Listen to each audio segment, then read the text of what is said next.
अस्सलाम वालेकुम दोस्तों, मेरा नाम अहमद रज़ा है और आप देख रहे हैं इलेक्ट्रिकल वायरिंग चैनल।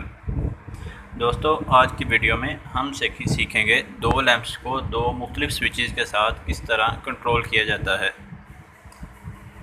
उम्मीद है आपको ये वीडियो पसंद आएगी। वीडियो के मुतालिक कोई भी किसी किस्म का सवाल हो आप कमेंट सेक्शन में पूछें, आपको इसका जवाब दिया जाएगा। हमारे चैनल को सब्सक्राइब करें और वीडियो को लाइक करें ताकि नई आने वाली वीडियोस आपको मिलती रहें। तो चलिए चलते हैं वीडियो की जानिब। तो आज की वीडियो के लिए जो हमें ये सामान दरकार है वो सामने बोर्ड पर लिखा हुआ है। इसमें हमें चाहिए दो बल्ब होल्डर, दो बल्ब, दो सिंगल वे स्विचेस और ज़रूरत के मुताबिक तार चाहिए। आप 40, 76 और 329 भी इस्तेमाल कर सकते हैं। तो ये हमारे सामने ये एक डायग्राम बनी हुई है जिसमें हमने दो स्विचेस के साथ दो लैंप्स को कंट्रोल करवाया हुआ है। हमने पहले पढ़ी हुई थी सिंगल वे स्विच से एक लैंप को कंट्रोल करवाना, जो हमने सबसे पहले वीडियो में देखी थी। तो ये हमारे सामने एक सिंगल वे स्विच के साथ एक लैंप को कंट्रोल करवाया हुआ है। बिल्कुल यही फंक्शन इस डायग्राम में इस्तेमाल हुआ है। जैसे अगर हम इस पर एक हाथ रख दें तो हमें ये सिर्फ एक जो सर्किट नज़र आ रहा है, बिल्कुल ये वाला सर्किट है। बिल्कुल इसी तरह इसमें करंट का फ्लो होता है। तो अगर हम इस पर हाथ रखते हैं तो ये एक वही सर्किट बन जाता है। तो दोस्तों, देखते हैं ये वर्क कैसे करता है। तो सबसे पहले हमने यहाँ पर इन दो पॉइंट्स पर सप्लाई दी 220 वोल्ट AC। मैं पहले भी बता चुका हूँ वीडियो में कि सबसे पहले लोड को हम लोग न्यूट्रल फ्राहम करेंगे, क्योंकि यहाँ पर लोड हमारे लैंप लगे हुए हैं। तो हम लैंप्स को सबसे पहले न्यूट्रल के साथ अटैच कर देंगे। इसके बाद फेज़ रह जाता है। फेज़ को हम लोग स्विचेस के एक एक टर्मिनल पर दे देंगे। इस स्विच के पहले टर्मिनल पर हमने फेज़ दिया, इसके बाद दूसरे टर्मिनल से निकाल कर हमने लैंप के साथ अटैच कर दिया। इसी तरह इस स्विच के भी पहले टर्मिनल पर हमने फेज़ दिया।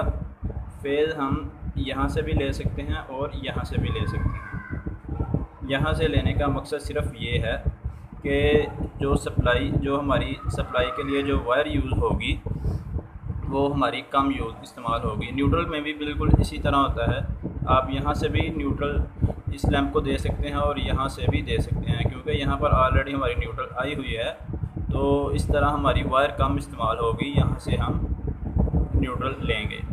इसके बाद यहाँ से फेज़ इस लैंप को भी, इस बटन को भी दे दिया और इसके बाद इसके दूसरे टर्मिनल से निकाल कर हमने लैंप को सप्लाई फ्राहम कर दी। यहाँ से फेज़ लैंप के साथ अटैच कर दिया। इस तरह हमारी ये इसकी वायरिंग मुकम्मल हुई।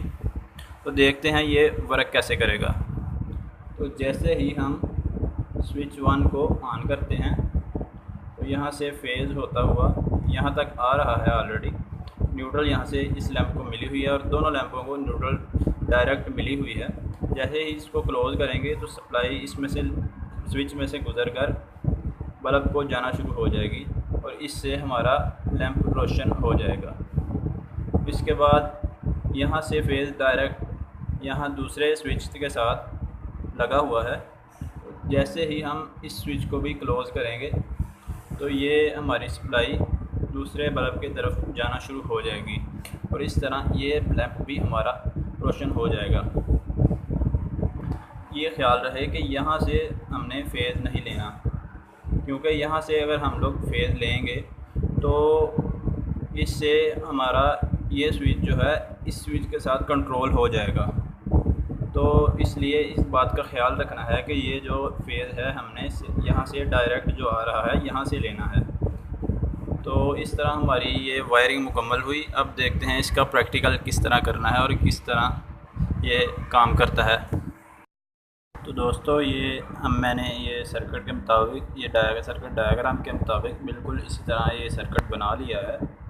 तो सर्किट डायग्राम में हमने ये दो लैंप यूज़ किए हैं। यहाँ पे भी ये दो हमने लैंप यूज़ किए हैं। यहाँ पे ये दो switches, single way switches use किए हैं। यहाँ पे भी ये दो सिंगल वे स्विचेस यूज़ किए हैं। यहाँ पे इन दो टर्मिनल्स पर हमने सप्लाई दी है तो ये हमने इन 2 टर्मिनल पर एसी सप्लाई फ्राहम की है। तो दोस्तों, जिस तरह मैंने कहा था कि सबसे पहले हमने लोड को न्यूट्रल फ्राहम करनी है। तो ये हमारा लोड है, तो इसको हमने ये ब्लैक वायर जो न्यूट्रल वायर है इसके साथ हमने अटैच कर दिया है। इसके बाद फेज़ जो है हमने डायरेक्ट एक स्विच के साथ यहाँ पे आप देख सकते हैं, यहाँ पे पहले टर्मिनल पर हमने फेज़ लगाया है। उसके बाद उसी पॉइंट से फेज़ निकाल कर ये स्विच के दूसरे स्विच के पहले टर्मिनल के साथ अटैच किया गया। और इसके बाद ये डायग्राम के मुताबिक स्विच के दूसरे पॉइंट से वायर निकाल कर लोड को दी है।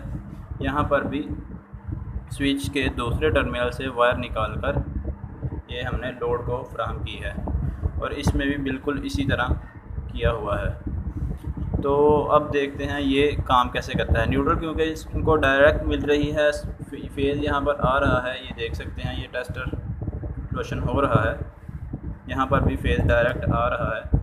तो यहाँ पे सिर्फ ये जो वायर है यहाँ पे सप्लाई नहीं है, बाकी यहाँ पर न्यूट्रल फ्राहम है और यहाँ पर फेज़ मिला हुआ है। जैसे ही हम स्विच 1 को ऑन करते हैं हमारा लैंप 1 रोशन हो जाता है, और इसी तरह ये स्विच 1 से हमारे लैंप 2 पर किसी किस्म का कोई असर नहीं हुआ। और जैसे ही हम लोग स्विच 2 को ऑन करते हैं तो हमारा लैंप 2 भी रोशन हो जाता है, और इनके बंद करने से हमारे ये जो लैंप हैं ये बंद हो जाते हैं। इसी तरह हम लोग जिस तरह ये डायग्राम में दिखाया गया है, इसी तरह हम यहाँ पे एक और लैंप लगा के या किसी किस्म का कोई और लोड लगा के यहाँ पर एक और स्विच लगा के हम तीसरे लैंप, चौथे लैंप, इस तरह बहुत ज़्यादा इन्फिनिटी तक हम इसमें इजाफ़ा कर सकते हैं। आप जितना चाहें इजाफ़ा कर सकते हैं। ये 2 लैंप इसलिए दिखाए गए हैं कि इस वक्त प्रैक्टिकल है, तो इसमें सिर्फ 2 लैंप ही हम लोग यूज़ करेंगे। इस तरह आप इसमें जितना मर्ज़ी इजाफ़ा कर सकते हैं। तो इस तरह हमारी वीडियो मुकम्मल हुई। उम्मीद है आपको ये वीडियो पसंद आई होगी। हमारे चैनल को सब्सक्राइब करें और वीडियो को लाइक करें ताकि नई आने वाली वीडियोस आपको मिलती रहें।